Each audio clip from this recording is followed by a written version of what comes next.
इस वक्त दुनिया में दो मोर्चों पर जंग छिड़ी हुई है। पहला रूस और यूक्रेन के बीच है, दूसरा युद्ध इजराइल और हमास के बीच। लेकिन अगले कुछ घंटों में इस जंग में ईरान की भी एंट्री होने वाली है, क्योंकि किसी भी वक्त ईरान इजराइल पर हमला कर सकता है। तैयारी इजराइल की भी पूरी है। उधर कुर्स्क में कब्जे के बाद अब पुतिन यूक्रेन से विनाशक बदला लेने वाले हैं। किसी भी वक्त यूक्रेन में तबाही का बारूद बरस सकता है। इसी से जुड़ी एक बड़ी खबर आ रही है। सबसे पहले बात इजराइल और ईरान तनाव की कर लेते हैं। इससे जुड़ी जो इस वक्त की बड़ी खबर है वो ये कि इजराइल ने ईरान को सबसे बड़ी धमकी दी है। इजराइल ने कहा है कि ईरान से हमला हुआ तो जवाब महाविनाशक होगा। इजराइल ने अमेरिका और यूरोपीय देशों को संदेश भेजा है और अपने इरादे जाहिर कर दिए हैं।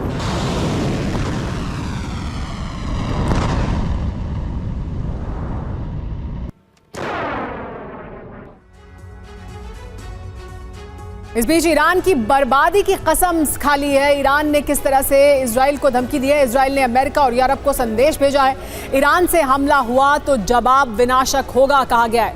हमले में नुकसान न होने पर भी बारूदी जवाब दिया जाएगा। इसमें जानने वाली जरूरी बात यह है कि इजराइल की ईरान पर अंतर्राष्ट्रीय दबाव की ये रणनीति है। इजराइल के आर्मी रेडियो ने यह बड़ा दावा किया है और उसके हिसाब से ऐसा लगता है कि इजराइल ने ईरान पर अंतर्राष्ट्रीय दबाव बनाने की रणनीति को इख्तियार किया है। इसी से जुड़ी एक बड़ी खबर यह कि ईरान बहुत बड़ी जंग की तैयारी में जुटा हुआ है। ईरान किसी भी वक्त इजराइल पर हमला कर सकता है।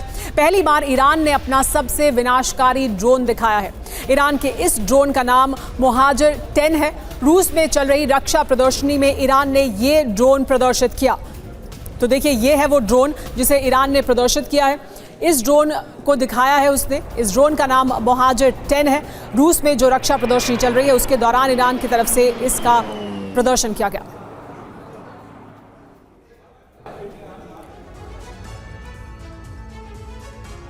ईरान का लेकिन जो बारूदी ट्रेलर है वो क्या है, क्या दिखाई दे रहा है इस वक्त। ईरान ने दुनिया का सबसे खतरनाक ड्रोन बना लिया है। तो देखिए, जो बारूदी ट्रेलर है वो ड्रोन हम आपको उधर दिखा रहे हैं। इस ड्रोन की तस्वीर सामने आई है। इस ड्रोन को प्रदर्शित किया है उसने रूस की प्रदर्शनी में। ईरान ने दुनिया का सबसे खतरनाक ड्रोन दिखाया है। मोहाजिर 10 ड्रोन की झलक दुनिया ने देखी है रूस में हो रही रक्षा प्रदर्शनी के दौरान। रूस में रक्षा प्रदर्शनी के दौरान मोहाजिर 10 को ईरान ने दुनिया को दिखाया और अपनी ताकत दिखाई कि कैसे उसने एक और ड्रोन बनाया है। मोहाजिर 10 की रेंज 2000 किलोमीटर बताई जा रही है। यह अपने आप में एक बहुत बड़ी रेंज का ड्रोन है। ड्रोन 300 किलो पेलोड अपने साथ ले जा सकता है। यह लेटेस्ट ड्रोन है जिसको प्रदर्शित किया है ईरान ने। 24 घंटे तक उड़ान भरने में सक्षम है मोहाजिर 10 ड्रोन। तो 24 घंटे तक की उड़ान भी भर सकता है। इजराइल में युद्ध की आशंका जहां जताई जा रही है, वहीं ईरानी सेना ने प्रचंड प्रहार की आशंका जताई है। मगर इजरायली धरती पर ईरान प्रहार करता है उससे पहले ही हिजबुल्लाह ने इजरायली सरजमी को बारूद से पाट दिया है। ताबड़तोड़ अंदाज में रॉकेट और मिसाइलों से प्रहार किया है, जिसका नतीजा यह हुआ है कि आधे से ज्यादा उत्तरी इजराइल के इलाके राख हो गए हैं।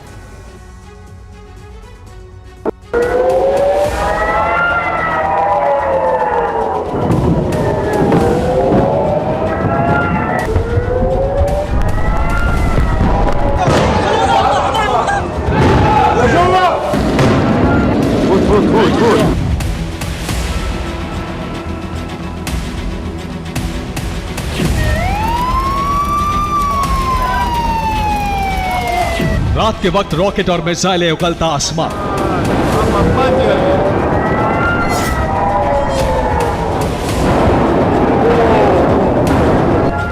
शोलों की शक्ल में बरसता बारूद।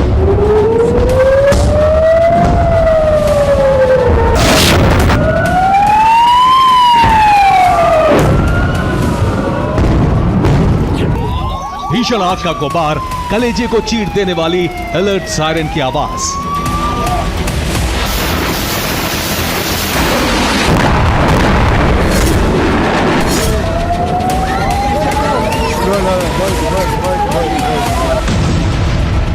सुलगती इमारतें और खंडहर में तब्दील मकान।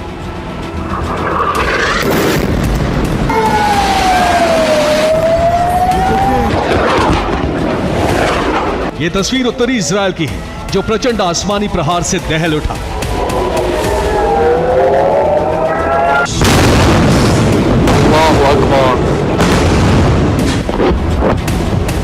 बेहिसाब बारूद बरसा, सीरियल ब्लास्ट हुए। धमाकों की गूंज से जर्रा जर्रा थर्रा उठा।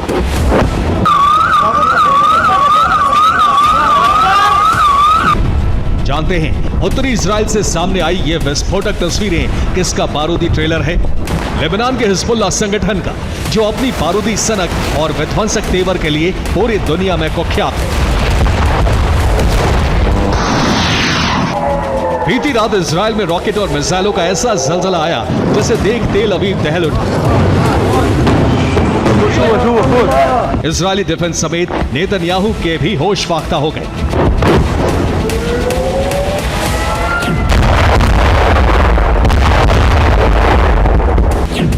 क्योंकि बीती रात उत्तरी इजराइल में हिजबुल्लाह ने रॉकेट और मिसाइलों से प्रहार किया। दावा है कि हिजबुल्लाह ने उत्तरी इजराइल में 50 से ज्यादा रॉकेट दागे। हिजब के हमलों में 2 दर्जन से ज्यादा लोग गंभीर रूप से घायल हुए। हिजबुल्लाह ने इजराइल के अल जर्दा इलाके में भीषण तबाही मचाई। इजराइल पर हमले के लिए हिजब ने कत्यूशा रॉकेट का इस्तेमाल किया।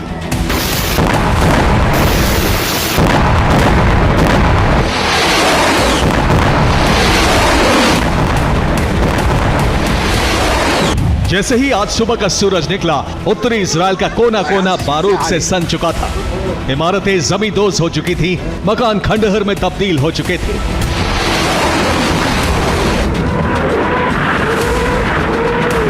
जिस कत्यूशा रॉकेट लॉन्चर से हिजबुल्लाह ने उत्तरी इजराइल में विध्वंस मचाया, असल में वो मेड इन रशिया है। सोवियत दौर में इसे तैयार किया गया था।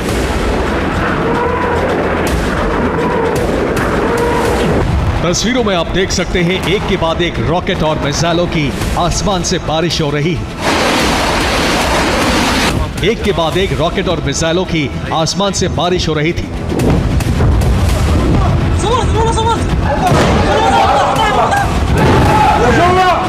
इजरायली डिफेंस सिस्टम जब तक कुछ समझ पाता, हिजबुल्लाह के आसमानी प्रहार को रोक पाता, उससे पहले ही हिजबुल्लाह ने उत्तरी इजराइल के कई इलाकों को राख कर दिया।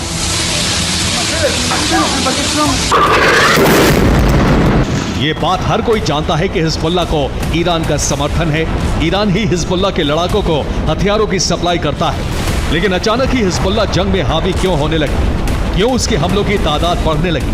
तो उसकी वजह है लेबनान के हिजबुल्लाह और सीरिया के पीएमसी वैगनर का एकीकरण, जिसने अरब जंग के समीकरण बदल दिए हैं।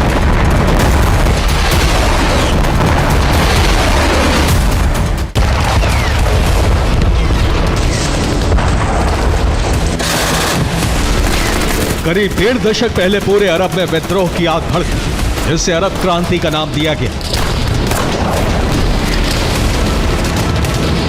इसी अरब क्रांति ने साल 2011 में सीरिया को अपनी चपेट में लिया। असद की सरकार के खिलाफ आक्रोश बढ़ा, विद्रोही गुट सीरिया में हावी होने लगे। इस दौरान अमेरिका ने अल असद विद्रोही गुटों का समर्थन किया, तो वहीं असद के समर्थन में रूस ने सीरिया में एंट्री मारी। रूस ने असद की सुरक्षा के लिए वैगनर को सीरिया भेजा। पीएमसी वैगनर ने अलेप्पो शहर को अपना हेडक्वार्टर बनाया। मतलब ये कि 1 दशक पहले पुतिन की प्राइवेट आर्मी वैगनर ने सीरिया में दस्तक दी और तभी से वहां पर डटी हुई है। गौर करने वाली बात यह है कि पीएमसी वैगनर के अड्डों पर इजराइल और अमेरिका भी हमले से पहले 100 बार सोचता है।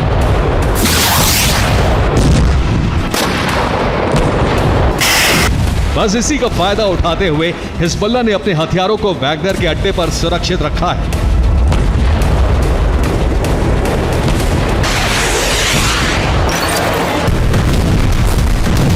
और इन हथियारों को जरूरत के हिसाब से लेबनान लाया जाता है, फिर इजराइल पर हमले किए जाते हैं। हिजब के इस प्लान से इजराइल भी सदमे में है। आईडीएफ चाहकर भी वैगनर के बेस को निशाना नहीं बना सकती। अलेप्पो में एयर स्ट्राइक नहीं कर सकती, क्योंकि अगर गलती से आईडीएफ ने वैगनर के अड्डे पर हमला किया तो पुतिन अरब जंग में विनाशक हथियारों के साथ उतर जाएंगे।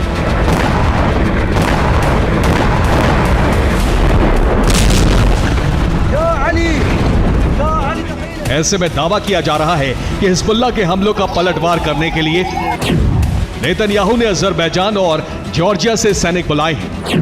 दक्षिणी लेबनान में हिजब के ठिकानों पर स्ट्राइक जारी है। हिजबुल्लाह के हथियार गोदाम भी तबाह किए जा रहे हैं। अब ये देखना होगा कि हिजबुल्लाह की मदद कर रहा वैगनर गुट अगर गलती से भी इजराइल के खिलाफ जंग में उतरा तो फिर जल्दी अरब के बैटल ग्राउंड में दो महाशक्तियों की भी एंट्री हो जाएगी।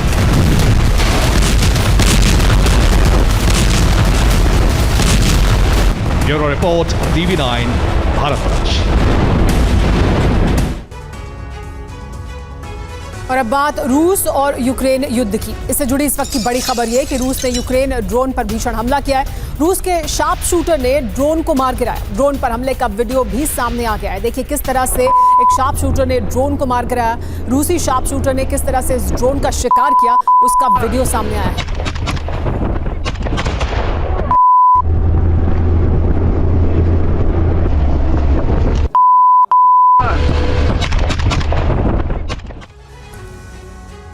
रूस के कुर्स्क में यूक्रेन के कब्जे के बाद भीषण जंग जारी है। सुज्जा में रूसी सेना ने मोर्चा संभाल लिया है। रूसी सेना ने यूक्रेनी ठिकानों पर हमला किया है। रूसी सेना ने यूक्रेन के बख्तरबंद गाड़ी को निशाना बनाया। देखिए किस तरह से अलग अलग इलाकों में कुर्स्क के जंग जारी है। बख्तरबंद गाड़ी को किस तरह से निशाना बनाया गया, उसकी तस्वीरें सामने आई।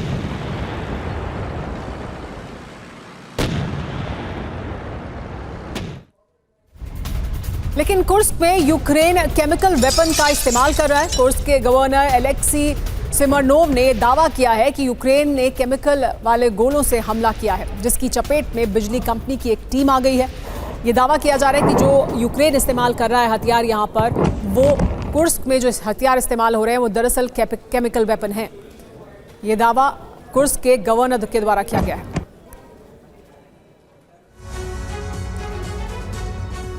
अब बड़ा सवाल यह है कि क्या कुर्स्क में केमिकल जंग छिड़ गई है।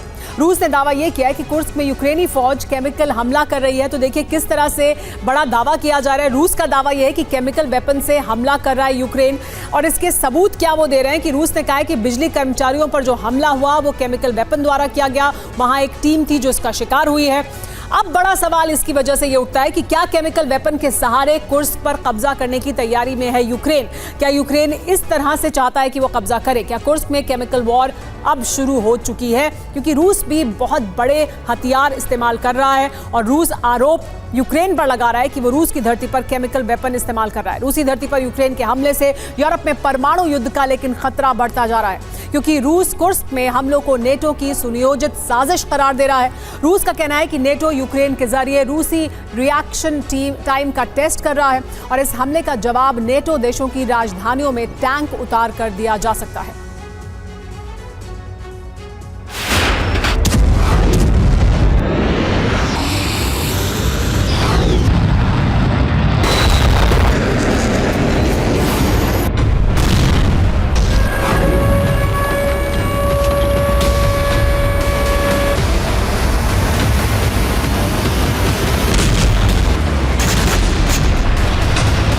धुएं का गुबार, चलते हुए रूस के सैन्य वाहन,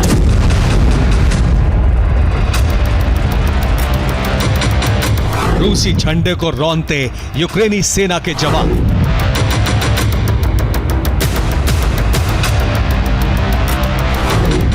रूसी सड़कों पर यूक्रेन के टैंक और सरेंडर करते हुए रूसी सेना के जवान।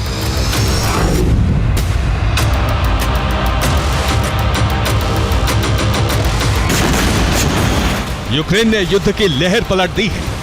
6 दिन पहले ही युद्ध रूस की जमीन पर शिफ्ट हो चुका है, लेकिन अब इस युद्ध से यूरोप में परमाणु विस्फोट की आशंका बढ़ गई है।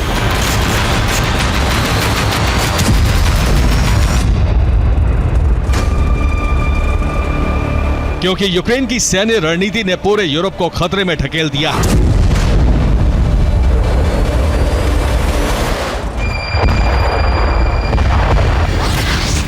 यूक्रेन की सेना रूस के कुर्स्क परमाणु संयंत्र की तरफ बढ़ रही है। रूस ने कहा है कि इस सैन्य ऑपरेशन में नेटो की मिली भगत है। रूस की 5 सैन्य टुकड़ियां कुर्स्क ऑपरेशन में सरेंडर कर चुकी हैं। गंभीर स्थिति को देखते हुए पुतिन राष्ट्र के नाम संबोधन जारी करने वाले हैं। इस संबोधन में पुतिन अंतिम विकल्प के प्रयोग की घोषणा कर सकते हैं।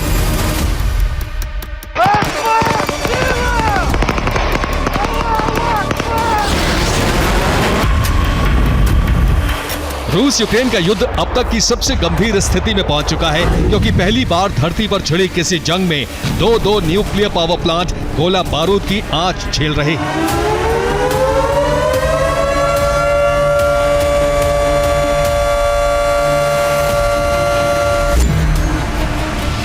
यूक्रेन के हमलों से दो तरफा परमाणु रेडिएशन का खतरा मंडराने लगा है।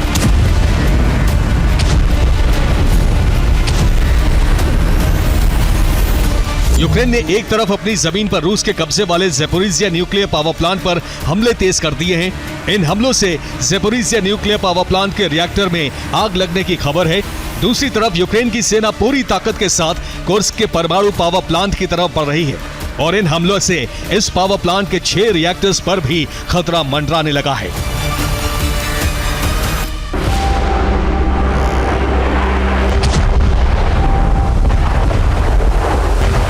यूक्रेन की सेना सूमी बॉर्डर से 30 किलोमीटर अंदर तक रूसी जमीन पर ऑपरेशन चला रही है।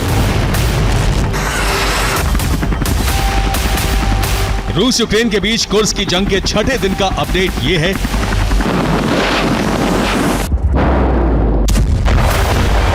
रूस का दावा है कि उसकी सेना ने यूक्रेनी सेना के आगे बढ़ने की रफ्तार रोक दी है और यूक्रेनी सैन्य वाहनों पर बम वर्षा करके उन्हें ध्वस्त किया जा रहा है। ये कुर्स्क की तरफ बढ़ते यूक्रेनी सैन्य वाहन हैं, जिन्हें रूसी ड्रोन ब्रिगेड लैंसर ड्रोन से निशाना बना रही है। कुर्स्क से 14 किलोमीटर पहले सुजान्स्की क्षेत्र में भी रूस ने यूक्रेन के आर्मर्ड व्हीकल्स को बमबारी करके तबाह कर दिया।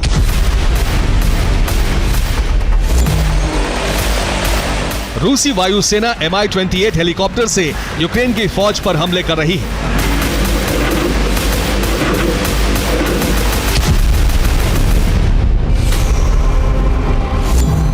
रूस की अखमत ब्रिगेड ने यूक्रेनी सेना के कई सैन्य वाहनों को ध्वस्त कर दिया।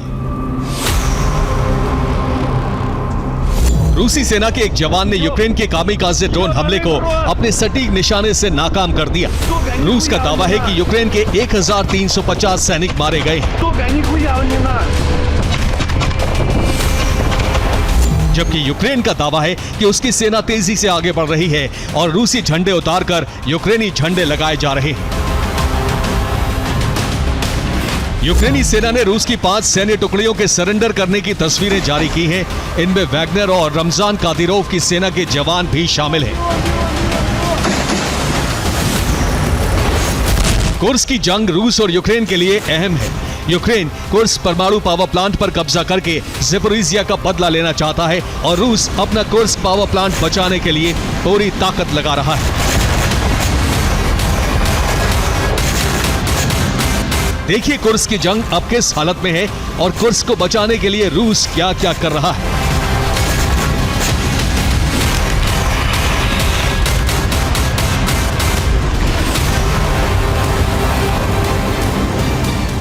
इस वक्त की बड़ी खबर आपको बता दें, कुर्स्क से यूक्रेनी कब्जे की नई जानकारी सामने आ रही है। इससे जुड़ी बड़ी खबर यह है कि एक और इलाके पर यूक्रेन ने कब्जा कर लिया है। यूक्रेन ने यहां अपना झंडा फहराया है। देखिए किस तरह की तस्वीरें सामने आई हैं। कुर्स्क के एक और इलाके पर यूक्रेन ने कब्जा किया और अपना झंडा फहराया है। लगातार कुर्स्क के अलग अलग इलाकों पर यूक्रेन की सेना अपना वर्चस्व स्थापित कर रही है, आगे बढ़ रही है। इस इलाके में यूक्रेनी सेना ने अपना झंडा फहराकर बताया कि कैसे ये इलाका अब यूक्रेन के कब्जे में है। कुर्स्क में रूस और यूक्रेन के बीच लेकिन भीषण जंग चल रही है। यूक्रेन ने कुर्स्क के 28 गांवों पर कब्जा कर लिया है। यूक्रेन ने 1000 वर्ग किलोमीटर इलाके में कब्जा किया है, जिसमें 1000 गांव शामिल हैं। करीब 1,20,000 लोगों ने कुर्स्क से पलायन किया है। यूक्रेन का कब्जा होने के बाद यहां से पलायन भी जारी है।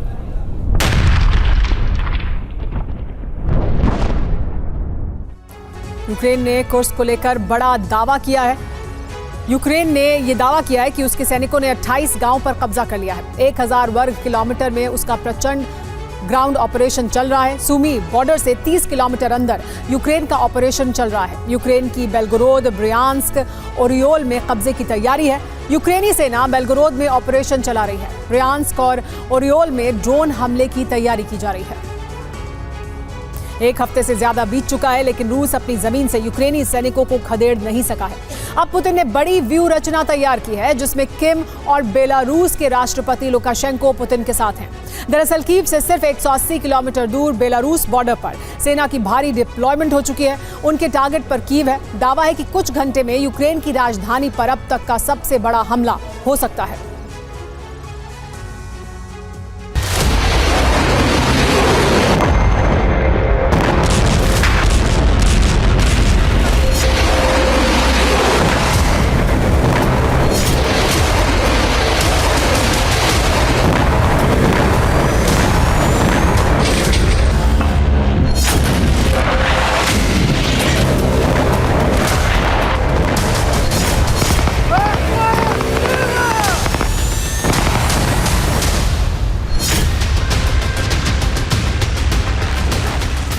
इसी साल 19 जून को रूसी राष्ट्रपति व्लादिमीर पुतिन और किम जोंग ने रक्षा समझौते पर हस्ताक्षर किए थे।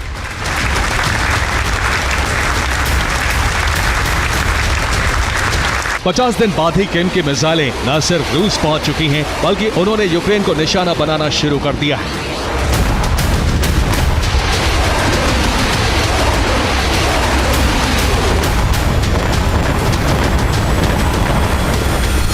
रूस किम के अस्त्रों से हमले कर रहा है। रिहायशी इलाकों पर मिसाइलें दाग रहा है और इन मिसाइलों का प्राइमरी टारगेट कीव है।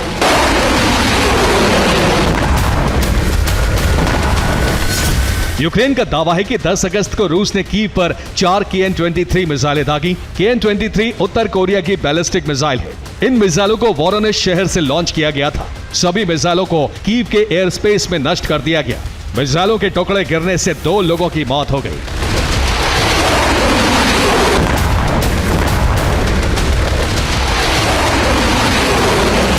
क्रेन से मलबे को हटाकर लोगों को बाहर निकाला जा रहा है। हमले में एक घर पूरी तरह तबाह हो चुका है। ये तस्वीरें कीव की हैं, जहां बीती रात मिसाइल का मलबा गिरने से एक घर तबाह हो गया।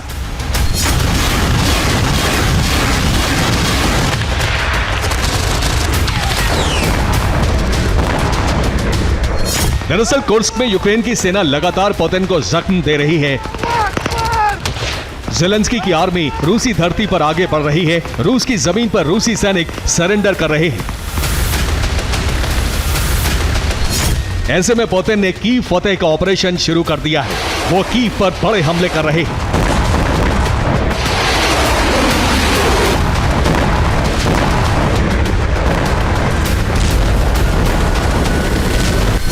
बीते 48 घंटे में रूस ने कीव पर 30 मिसाइलों से हमले किए हैं। 800 गाइडेड बम भी कीव पर दागे गए। एक रात में यूक्रेन पर 57 ड्रोन अटैक किए गए, जिसमें से 20 ड्रोन का टारगेट कीव था। हालांकि ये हमले आने वाली तबाही का ट्रेलर मात्र है। रूस की कोशिश कीव को खंडहर बनाने की है।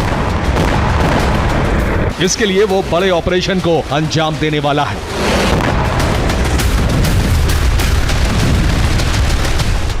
इस ऑपरेशन की प्लानिंग क्रेमलिन में बैठकर पुतिन के वॉर कमांडर्स ने की है। पुतिन का यह प्लान कामयाब हुआ तो कीव जलकर भस्म हो जाएगा।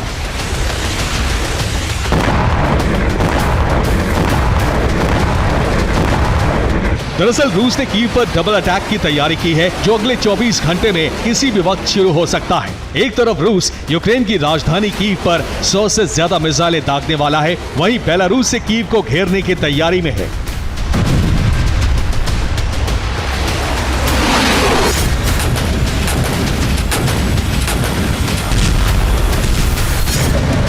ये बेलारूस यूक्रेन बॉर्डर की तस्वीर है, जहां लुकाशेंको ने टैंकों की तैनाती शुरू कर दी है। तस्वीरों में देखा जा सकता है कैसे ट्रेन के जरिए टैंकों को बॉर्डर तक पहुंचाया जा रहा है। लुकाशेंको ने बॉर्डर पर Polonez rocket launcher, T-72 tank, mid range Iskander मिसाइलें और आर्टिलरी की तैनाती शुरू कर दी है। साथ ही 1000 से ज्यादा जवानों को भी बॉर्डर भेजा गया है। ये तैनाती गोमेल और मोजिर बॉर्डर के पास की गई है। यहां से कीव की दूरी महज 180 किलोमीटर है।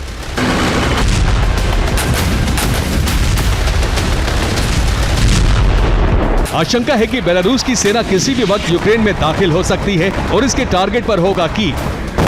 रूस यूक्रेन के बीच युद्ध शुरू होने के बाद ऐसा पहली बार होगा जब बेलारूस की सेना खुलकर युद्ध में पुतिन का साथ देगी। रूस की ऑपरेशन कीव की खबर यूक्रेन को भी है। ऐसे में ज़ेलेंस्की ने पश्चिमी देशों से और एयर डिफेंस सिस्टम की मांग की है।